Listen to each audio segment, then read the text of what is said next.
Bonjour. Bonjour. Big Flo. C'est ça, Oli, c'est ça. Bonjour tout le monde. Alors vous êtes la victoire de la musique de la chanson originale de l'année. Le prix de la victoire de la chanson originale est attribué à Dommage, Big Flo et Oli. Auteur, Big Flo et Oli. Compositeur, Big Flo et Oli. Stromae, arrangeur, Stromae. Vous avez carrément récupéré votre victoire de la musique en costard de pape.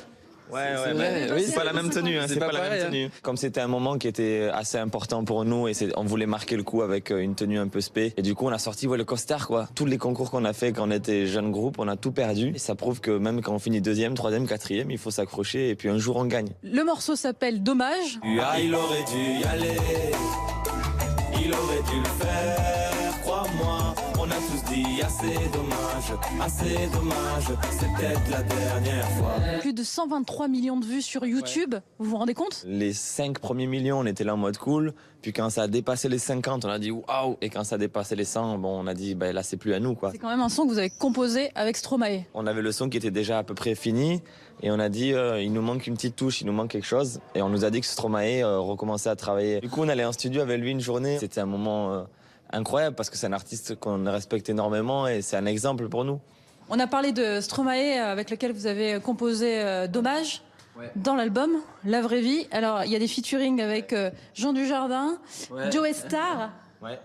et puis Busta Rhymes, l'un des plus grands rappeurs américains. Oui, c'est Ouais. ça. Comment on arrive à convaincre de telles personnalités quand on a 21 et 25 ans? Quelqu'un comme Busta Rhymes, c'est vraiment une histoire nulle. On a payé beaucoup d'argent. Des mecs comme Joe Starr, par contre, c'est quelqu'un qu'on a rencontré depuis longtemps au festival, qu'on respecte énormément. Puis il y a un morceau avec Pot de Père, carrément. C'est vrai que ça peut paraître étonnant pour les gens, mais pour nous c'était une évidence parce que notre père est musicien, on a grandi dans la musique grâce à lui. Et du coup, on lui a dit ça y est papa, c'est le deuxième album, on s'est déjà exprimé sur le premier, sans toi, là on veut faire quelque chose avec toi. Votre premier clip s'appelle Château de cartes. Ouais. Vous allez pas mettre des extraits? Bah, vous si. avez oh, aïe, Si. aïe, aïe, aïe. Nos destins coulent, nos familles éclatent, la nature s'écroule comme un château de cartes. Vous avez 9 et 12 ans Ouais. et dans votre morceau, vous parlez des migrants. En attendant notre barque prend l'eau, alors on rame sans dire un mot. Qui a écrit le texte en vrai? C'était Nous deux, ça n'a pas changé, la formule n'a pas changé, c'est toujours nous deux. On écrivait des chansons sur la mort, sur des thèmes assez durs. Et nos parents se sont demandé est-ce que nos enfants sont dépressifs et tout, parce que on disait papa, maman, on a fait une nouvelle chanson et ça parlait de mort et tout ça, donc c'était assez dur pour eux. Vous êtes frères, vous travaillez ensemble.